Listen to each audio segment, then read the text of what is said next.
every addiction has a genesis someplace. But if you were to say what makes someone an addict, what possibly is it the outside of their world, the inside of their world? Some people are wired. What's the main thing that you've come across that you know to be a certainty that you can tell people to look for that would possibly make someone an addict?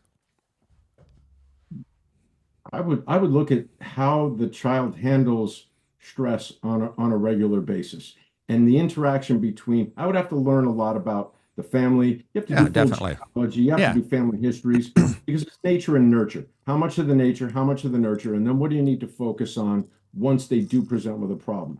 So if it's a lot of nature, you get in there with meds.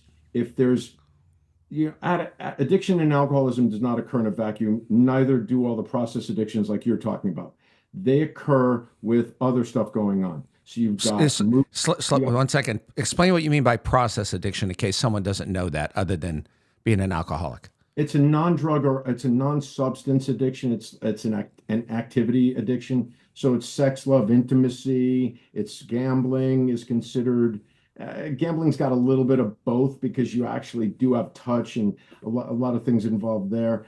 But the bottom line is it stimulates the nucleus accumbens and then it propagates the brain to repeat it despite negative consequences over and over and The over feel again. good momentarily. Shopping, and mind you, these are just as destructive sometimes, and even more destructive than drug and alcohol because they're less tangible, they're less palpable. Gambling, yeah, I mean, you can follow somebody's bank account, but sex, love, and addiction, man, there's a lot of shit wrapped up in that. Yeah. And I try to stay away from those addictions. I'm not skilled in that. I refer to people who are sub-specialized in that. But But gambling, stress is what you would tell a family to look forward to see how the kids handle it. I would do that, and I would also look for how transparent a parent is in how they handle their problems. And see, I can only speak to myself. There's so many Yes. permutations of what you're talking about, but it starts before the addiction happens, and it's the consistency. And the two resilient factors that I've noticed in both of my children is that they saw me with my struggles after I got sober. They saw me work on myself That's and great. admit that I'm not perfect. What is the deal with kids and being perfect these days?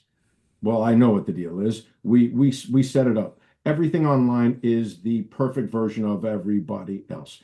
And you and I know, we look at that and we go, holy shit, still waters run deep. There is Yep. pathology there. What's going on? And my wife's a therapist, soon to be a psychologist, sitting for a dissertation. She's awesome. We sit there and we will profile somebody What's going, your wife's name? Doctor what? She'll be doctor. should be Dr. DeSanta. Should be another Dr. DeSanta. Like we need another one. But what we do, I think, my dad Oh, was definitely. he was a dentist, doesn't practice anymore, still alive. I'm missing him this weekend. And Oh, nice. yeah, yeah, and man, the work I'm doing right now, the psychology work I'm doing right now with this therapist up in Orange. Woo, I'm doing psychodynamic therapy, depth psychology. Let me tell you, Explain that. Briefly explain that. briefly, you go back, you go way back. It's Jungian, it's Freudian, it's archetypal. We don't have enough time for that, but it's Yeah. it's it's For a who simple minded human being like me. who you are. Yeah, we can talk offline, Dennis. I know it's going to take a long time, but you know what I'm talking about. No. Jungian principles. It's developmentally where we've gotten stuck and what caused it, and then you go back and visit those feelings, and you can't do shit about it. It's not cognitive behavioral. It's not dialectical. It's not any of Hmm. those where you have workbooks that you can go ADHD workbook. I've got 20 of Definitely. those right here. Yes. It's sitting in it and going, you know what? There he is. There I am. And that's what happened. And that makes me me now. And the It's best the I can do truth.